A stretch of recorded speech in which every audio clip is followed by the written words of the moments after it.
Oh, that's a lovely little fluffy friend. Yeah. Well, he or she is happy to join our class as well. He's here to learn about language. Very cool. We're about to actually move into intelligence very soon. That's okay though. Oh, good. Okay, so let me see what's going on the chat. Okay, that's fine, Rachel. Thank you. Hi, Aaron. All right, let's go ahead and begin. I'm going to go ahead and there we go. And let's open up our slides. Feel free to follow along. And I am planning on doing some recording for chapter 8 this afternoon and this weekend. I've been kind of swamped with a lot of other things. So I'll make sure not to slack on recording those book chapters.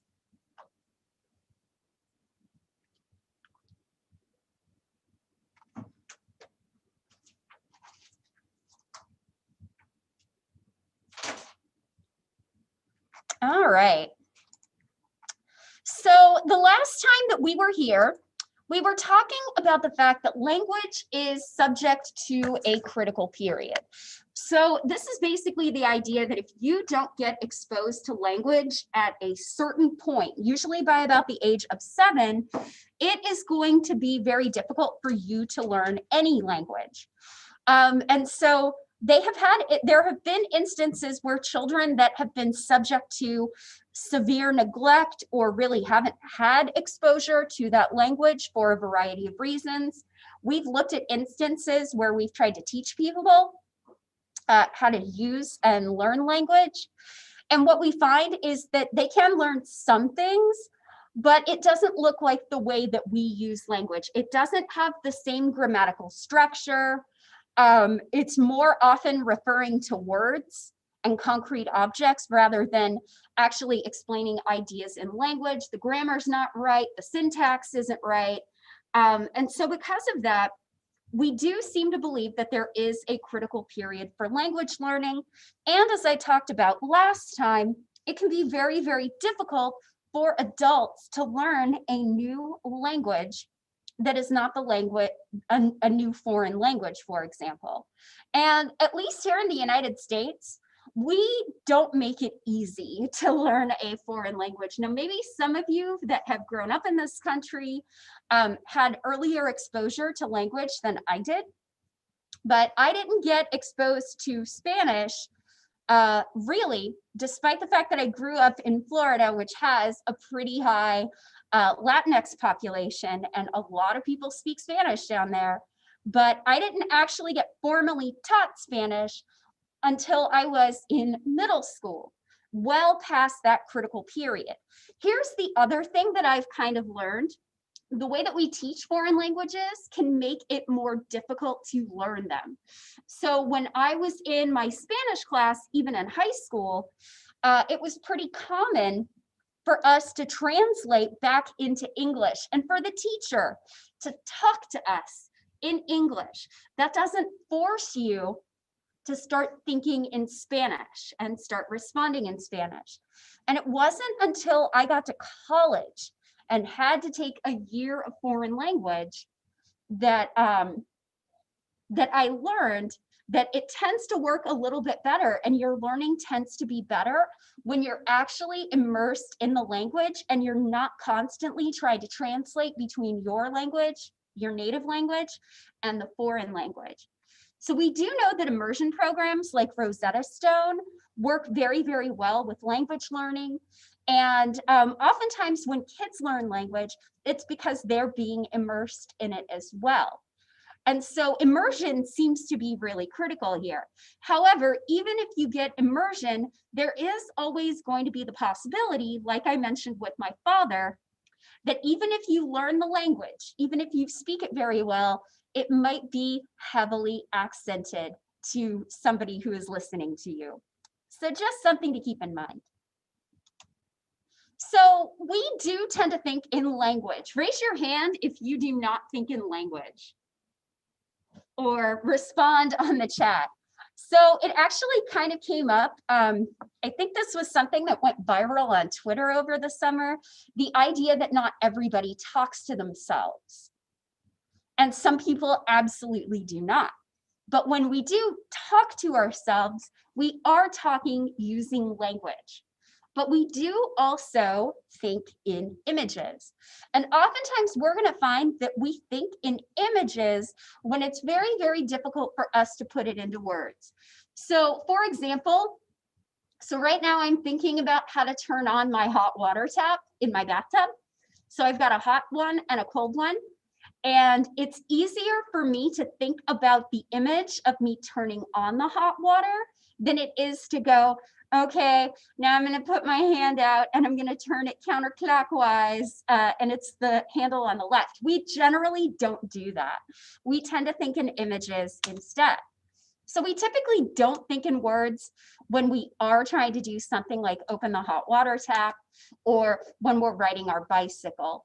We typically don't go, okay, now I just need to pedal my legs faster and go down a gear and turn my handlebars to the left. Nobody really does that. We have a tendency to think in images when we are actually engaged in actions. All right, so now we are moving on. We are going to talk about intelligence. Now, it kind of goes without saying that language can absolutely be thought of as a very intelligent behavior. So what do you think of when you think of the word intelligence? Go ahead and pop in the chat or hit the Discord. Let me know what comes to your mind when you think of the word intelligence. And while I am waiting, I shall sip some tea. Yes, I am drinking my tea with a straw. Don't judge me.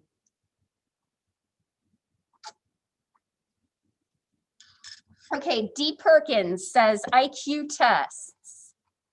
That's definitely one thing we tend to think about, and we will talk more about those today.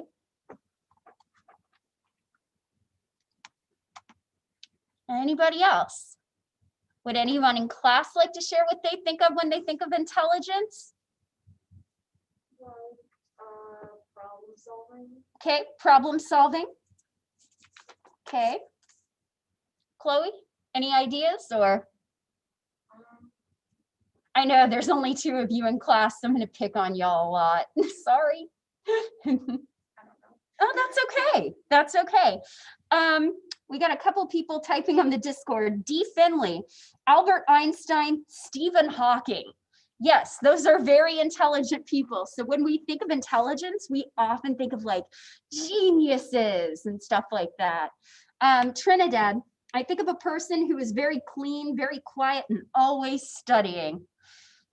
So we have this idea of what intelligence is, but not to be all Morpheus on you, but what if I told you that many of you engage in intelligent behaviors all the time? You are intelligent. You know how I know it? Because you don't do something like this. So this would be an example of unintelligent behavior. Ow. Ow. Ow. I'm not learning from my mistakes. I walk into something, I do not learn from experience, and I keep walking into it. That is an example of unintelligent behavior. So anytime that you learn from experience, anytime that you adapt to your surroundings, you are engaging in intelligent behaviors. You are all intelligent. Okay, so intelligence is our ability to learn from experience, like Sophie said, solve problems, and use knowledge to help us adapt to new situations. So, for example, if I go try to stick my finger in an electrical socket and I get a little shock and I decide not to do that anymore, that is intelligent behavior. If we did not have this kind of intelligence, we as a species would probably not be here because we'd be like, oh yeah, it's totally fine to play baseball with a rattlesnake. Somebody has actually done that. It's a Darwin Award winner. What part does the rattlesnake play? Huh? What part does the rattlesnake play? The ball? They were basically trying to use a rattlesnake as a ball. Yes, this was an actual thing. So when we think of intelligence, we tend to think of really, really smart people, but intelligence is much more than that. Anytime that you've learned to adapt, you've engaged in intelligence. Could you have imagined maybe about 12 months ago, so this time a year ago, that you'd be wearing masks? Now, to be fair, you're wearing masks on campus because we're making you, but generally, you've learned to adapt to your surroundings. Maybe some of you are having a hard time adjusting, but you've still learned to adapt in some different ways. So one of the big debates that comes up when we talk about intelligence is there one type of intelligence, or are there many, many types of intelligence? So if you're on Zoom or if you're on the Discord, go ahead and shoot me a message. Tell me if you think do you think there's only one way to be smart, or do you think there are many ways to be smart? Okay, D. Perkins says many. Let's see what's going on in the chat. Nothing yet. Okay, Trinidad also says that there are many ways to be smart. Okay, Sarah Compton, there are multiple kinds of intelligence. Mariah, many. Watson I, many ways. D. Finley, just like how people learn, there are many ways to exhibit intelligence. So we're going to talk about one of the big debates in intelligence research. And you all seem to have the idea that there's more than one way to be smart. So let's go ahead and talk about the history of this debate. So one of the first conceptualizations of intelligence is what is known as the G factor. So the G factor was originally developed by Charles Spearman. So Spearman basically thought that intelligence was a general ability, and that it basically underlies performance on various different tasks. So here's something kind of interesting about how we actually do IQ tests. And this was something that even Spearman did. So has anybody here ever actually had an IQ test? I have. Has anybody ever had an IQ test?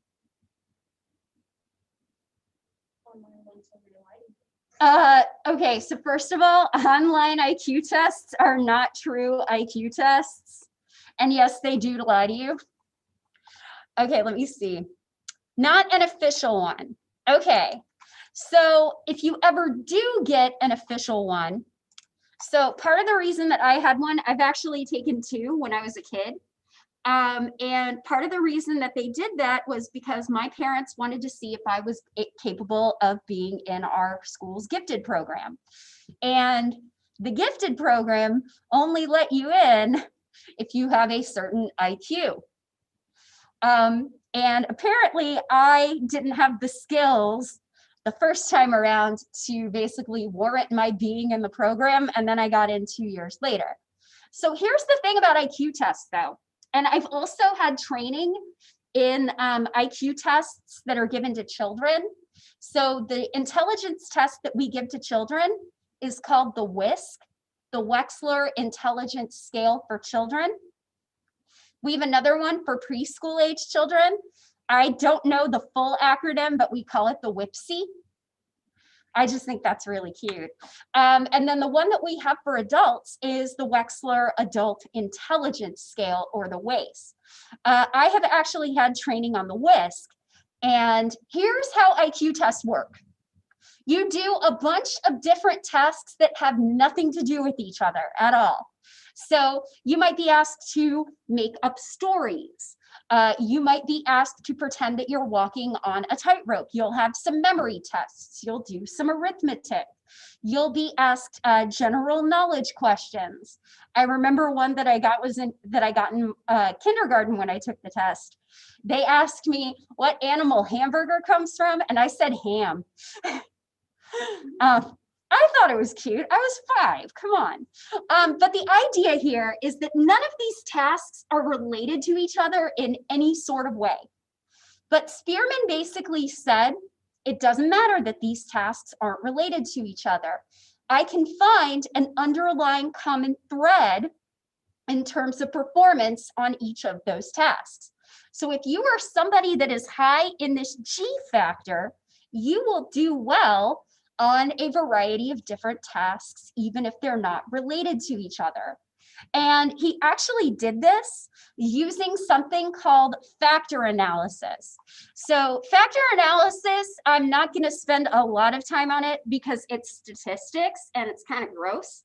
But here's a really simple way of thinking about factor analysis and basically how Spearman was able to pull out G from all of these different tasks. So I want you to imagine that you have a grocery list that you're working on, and they all kind of work like this. So we've got bread, we've got grapes, we've got butter, we've got apples, we've got milk, we've got cake. Yay, cake. Okay, so none of these are necessarily all related to each other. These are all different things. But if you look very carefully at the list, you can actually pull out some common threads.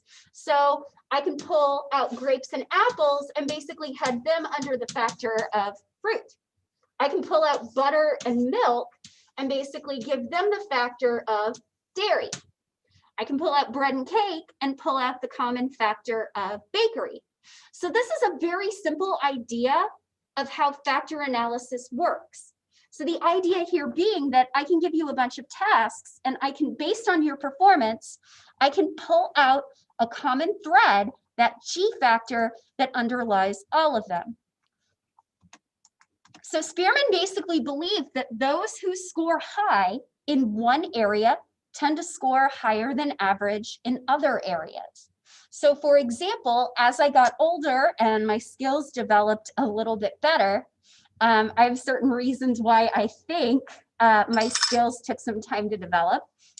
I was doing very well in vocabulary. I did very well in the memory span. I did very well in general knowledge. I did very well in math. So the idea was that if I was high in G, I would generally be good at all of those things. So if you are high in G, you will be good at a variety of different tasks. And that's the basic idea of general intelligence. Now, here's my question. Are there some of you that are really, really good at some things and are absolutely lousy at other things? Okay. Sophie, you want to elaborate a little bit? I feel like I'm right above or below average at everything. Okay, so that might actually fit with G. If you're average, we can pull out that average factor across tasks. Is there anybody here? Oh, we got some in the chat. Let's see what's going on. Pull up the chat. I told you, pull up the chat. Where's the chat? Where did it go? Let's escape and see the chat. Oh, there it is. Okay. Absolutely me. So some of you might be really, really good at like foreign language, but you'll be really bad at math. Some of you really, really love math, but you're not very good at something like English. So there is this idea that maybe G factor is not the issue. Maybe there are multiple types of intelligence. And so this idea of multiple intelligences comes from the work of Howard Gardner. And he believed that intelligence actually comes in multiple forms. Now, part of the reason that he believed this is he looked at a lot of people who had brain damage. So for example, there are people who can have significant brain damage that gives them severe intellectual impairment. However, they're still gifted musicians or gifted composers or fantastic artists, despite all of the intellectual deficits that they've sustained because of that brain damage. Another example is what is known as savant syndrome. So savant syndrome are cases where people who are very, very intellectually impaired have very, very gifted talents. They're very talented in a certain area. A very famous example of this is the case of Kim Peek.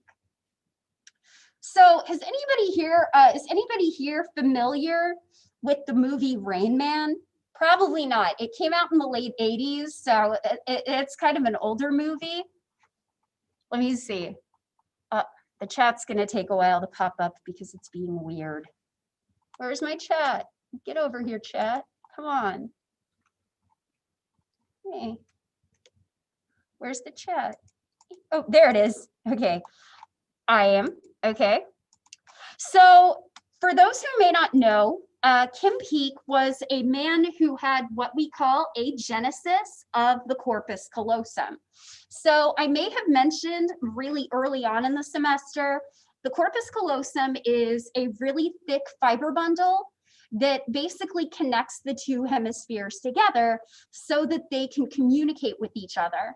And back in chapter 2, we actually talked about what happens when you cut that communication center. Now compare that to somebody like Kim Peek. Kim Peek did not actually have his corpus callosum cut. He was not born with one. And one of the things that we know about people who have this agenesis is that oftentimes they look like they have autism. It looks very much like autism. And despite the fact that Peek had these severe intellectual deficits, he was very, very gifted in mathematics. And so the movie Rain Man is very loosely based on the story of Kim Peek.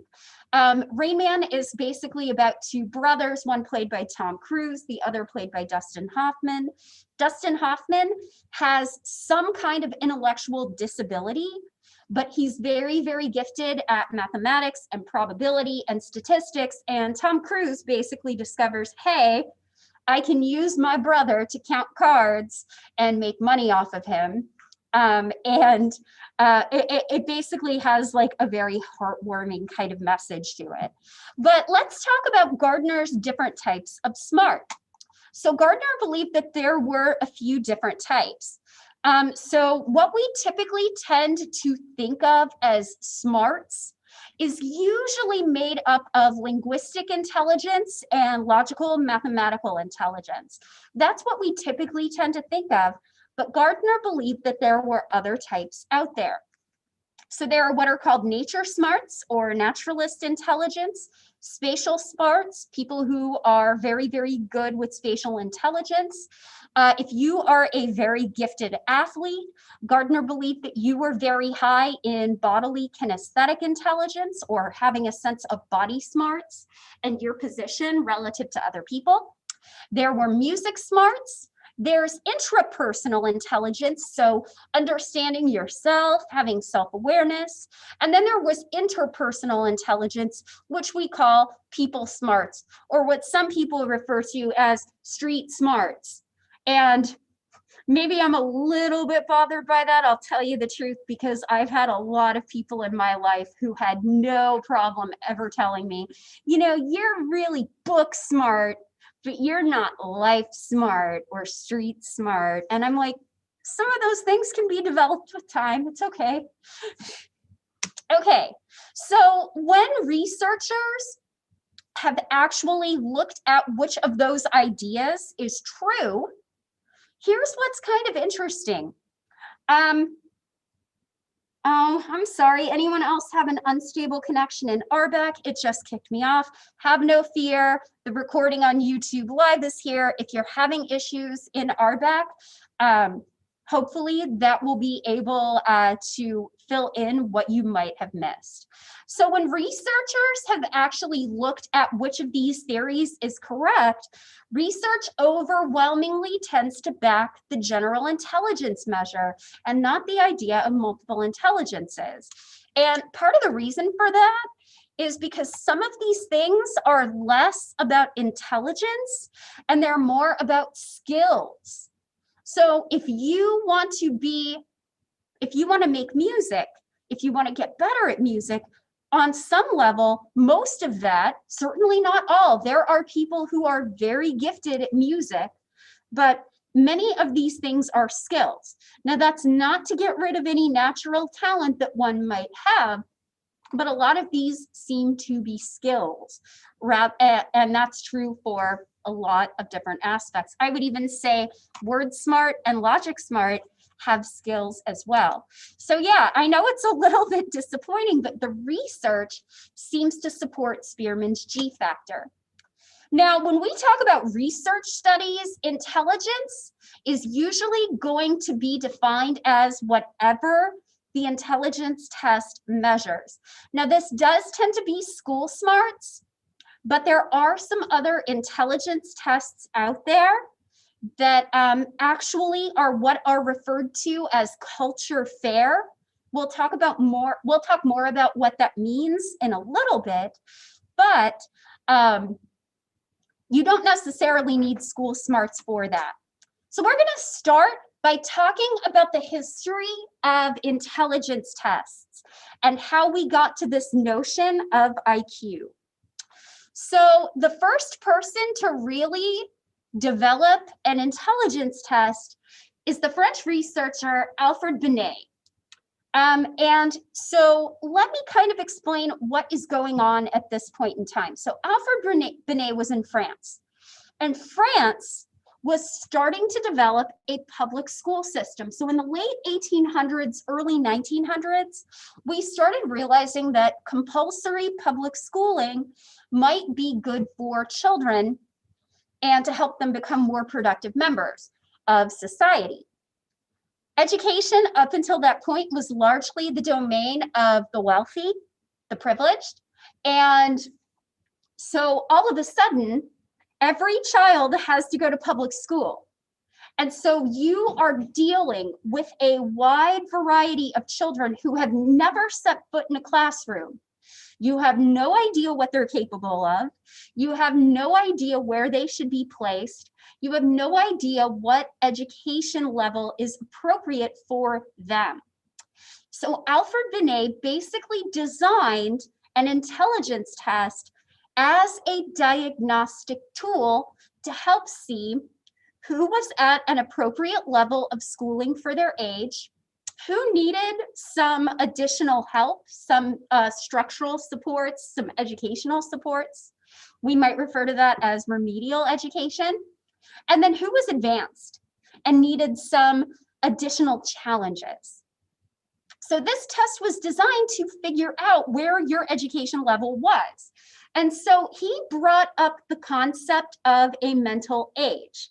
So you have a chronological age and you have a mental age. So a mental age is all based on your intellectual capabilities. So if you're really advanced, your mental age is higher than your chronological age.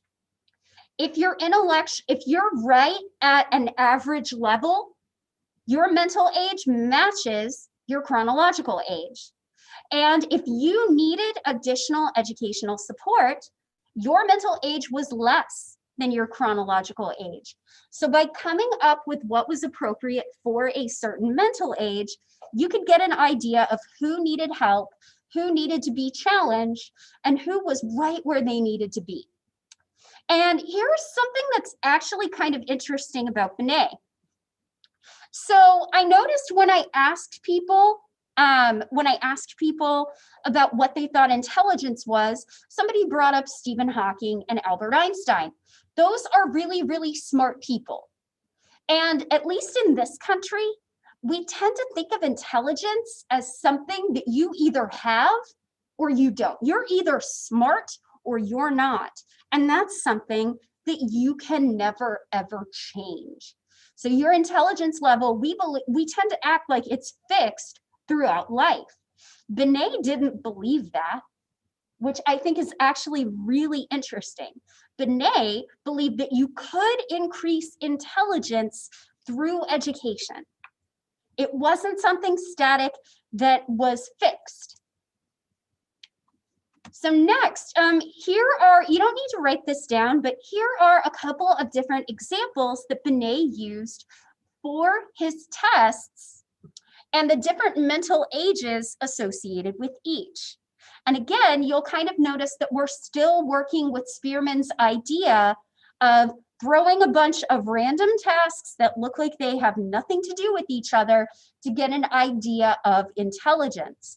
So by the age of 5, Binet believed that a child should be able to copy a square with pen and ink, because they didn't really have pencils back then, indicate which of 2 cubes was heavier, and count up to 4. By the age of 7, they should be able to copy a diamond, which is a bit more complicated, and count 13 pennies, so being able to count over 10. By the age of 9, they need to be able to give the correct change in a store interaction, so they need to be able to do basic level addition or subtraction, and then arrange blocks according to a pattern that they've seen. So you can see that with each mental age, the level of task that you're supposed to do becomes increasingly more cognitively sophisticated. So then from that, Binet was able to calculate IQ. So I will mention, Binet is not really the person who came up with IQ. Researchers, this is a very glossed over version of the history of the test, but let's just say the Binet's test starts making its way around the world, and it's basically then adopted by some researchers at Stanford who call it the Stanford Binet, which is a really well-known historical IQ test. So in children, if we want to calculate IQ, as the Stanford Binet often did, you would basically take the mental age over the chronological age and multiply that as 100. So if you are right where your age needs to be, so if your mental age matches your chronological age, what's your IQ?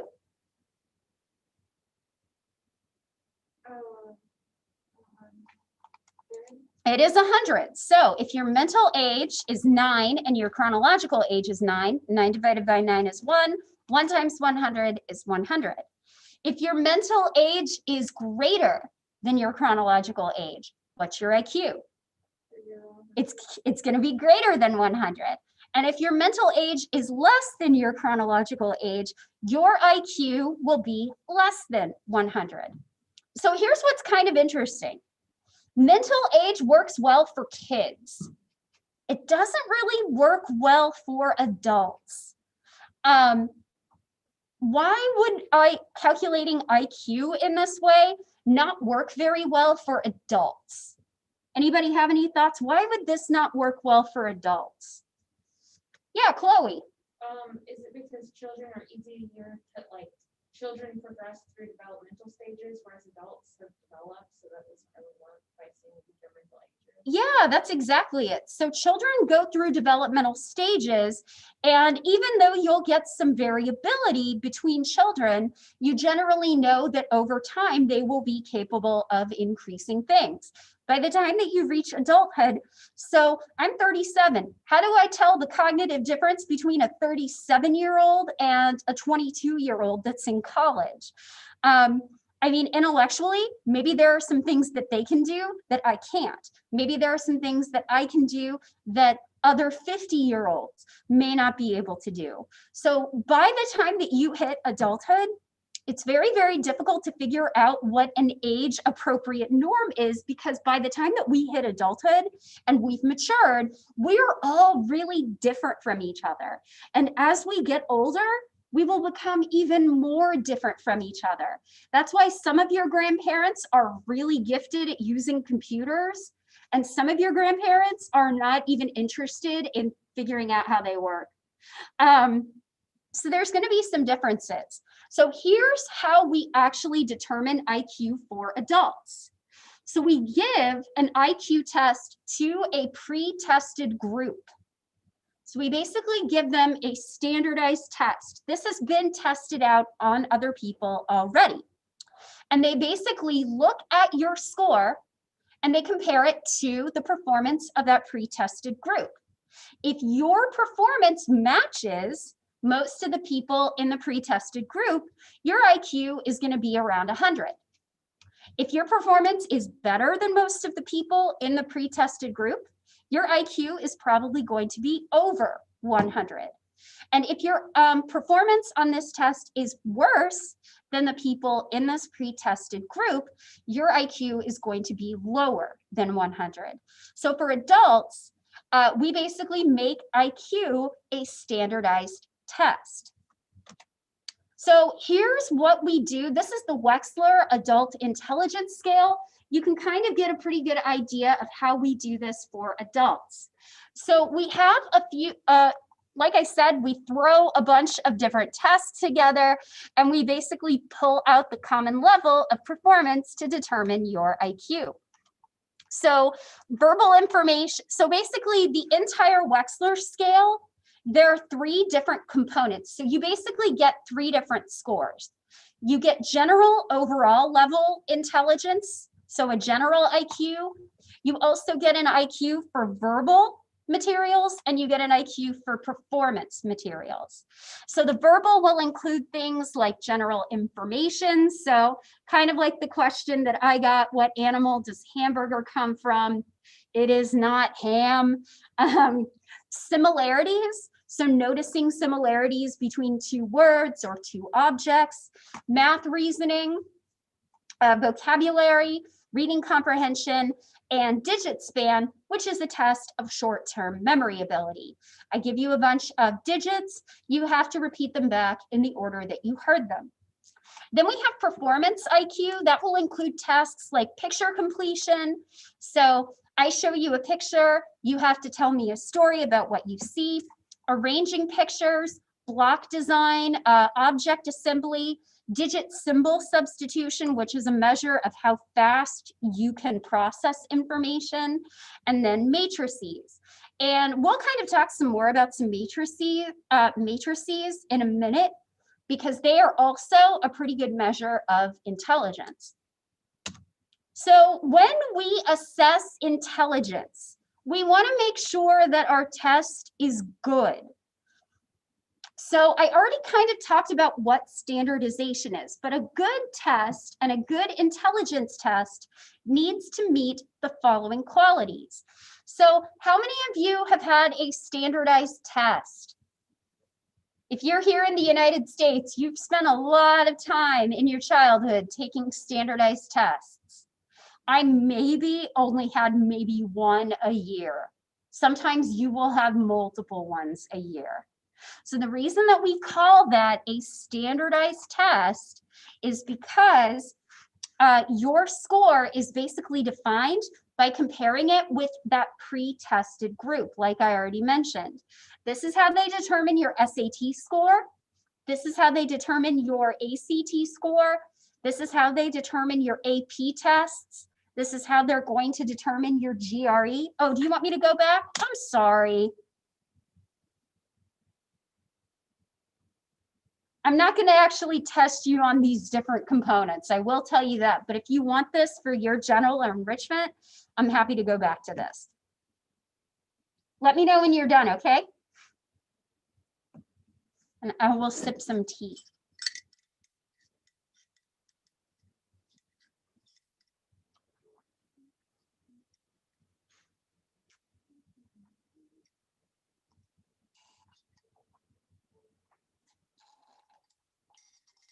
That's pretty good, but it's not good when it's cold.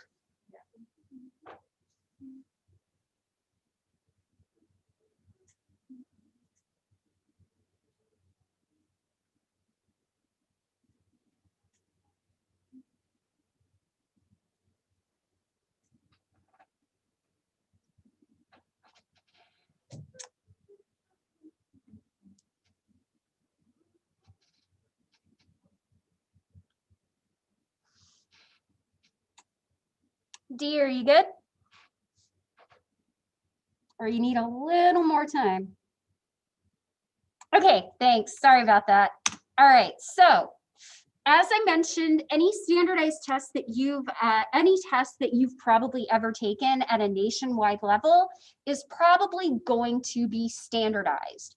So we base your performance on a pre-tested group.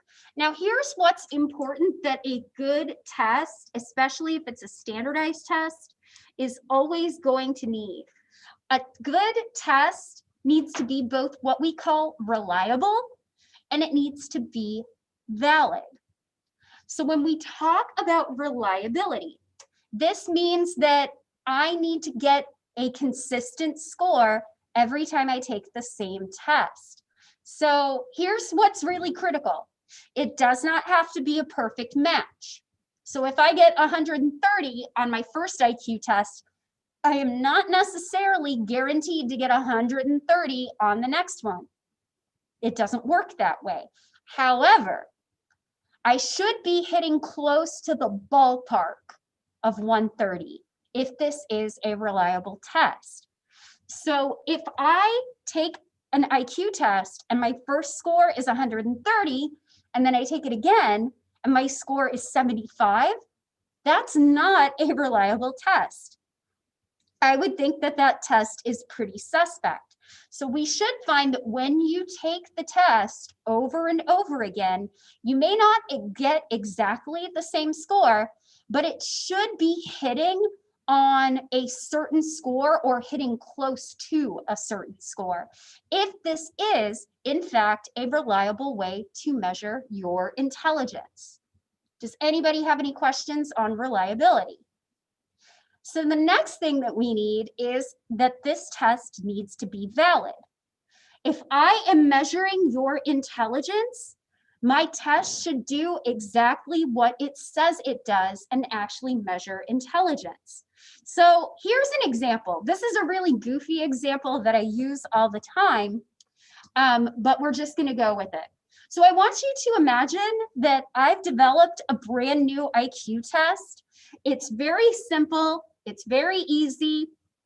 It doesn't take several hours like giving an IQ test actually does. And it's pretty cost effective. And you know what all you have to do is? All you have to do for this IQ test is count marshmallows. Now that doesn't sound like a very good test of intelligence, does it? And it shouldn't, because I'm not actually measuring intelligence with this test. I am measuring marshmallow counting ability, which is not necessarily a test of intelligence. So these things need to be reliable, and they also need to be valid. For those of you that have taken college entrance exams like the SAT or the ACT, one of the major criticisms of them is that they're not valid measures. So first of all, we tend to find that SAT scores and ACT scores, they don't really correlate so much with college readiness as they do with access to things that can help you do well on the test. It actually correlates pretty highly with wealth.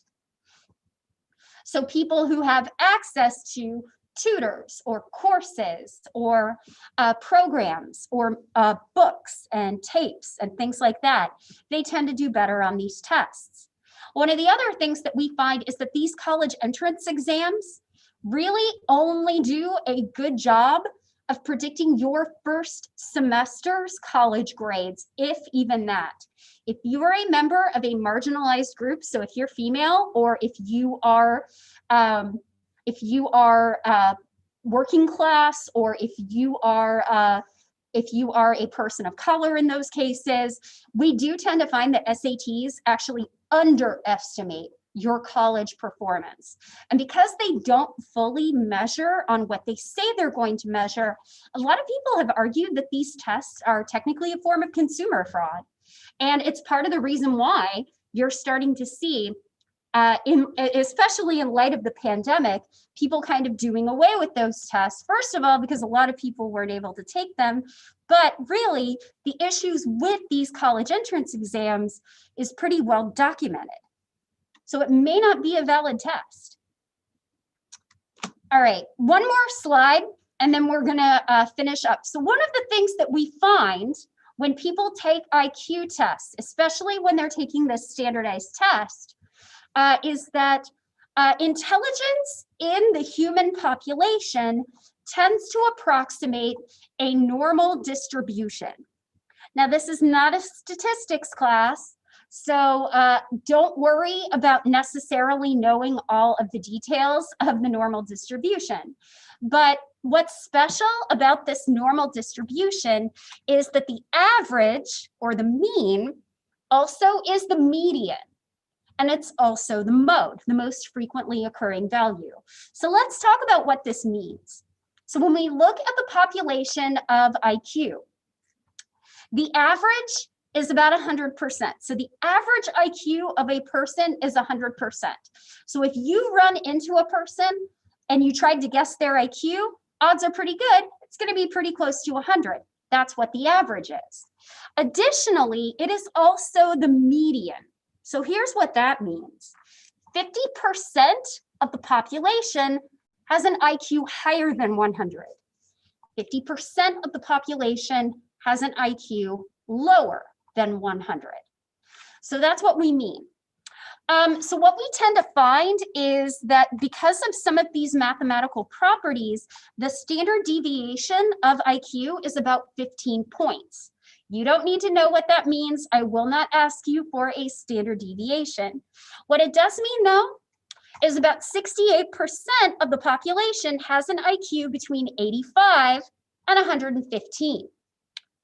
96% of the population has an IQ between 70 and 130. So 96% of the population has an IQ that falls within 2 standard deviations above or below the mean. So then we have these two extremes. We have people, about 2% of the population, who have an IQ over 130. And we have another 2% of the population that has an IQ less than 70. So we have these two different extremes, and this is where we'll stop.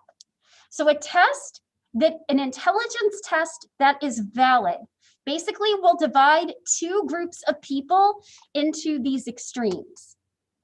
So it's about 95 or 96% based on who you talk to. But here's what this means. We've got two groups. We've got people who are very severely intellectually disabled, and we have people with very high intelligence. And these two groups are significantly different from each other. And that's what a valid intelligence test will do. It will basically divide people into these two very extreme groups that exist out in the tails of this distribution. All right, y'all, it is 10:35. Don't forget to take quiz 6. It will post on Sunday. I hope you have a wonderful weekend. Stay warm, make good choices, don't lick doorknobs, you know the drill, and I will send you a link to this live stream very, very soon. All right, so let's go ahead and stop share. Everybody have a great weekend, and I will see you here on Monday. We will finish up talking about intelligence, and next time we will talk about motivation and emotion. We're going to start by talking about eating behavior and being healthy.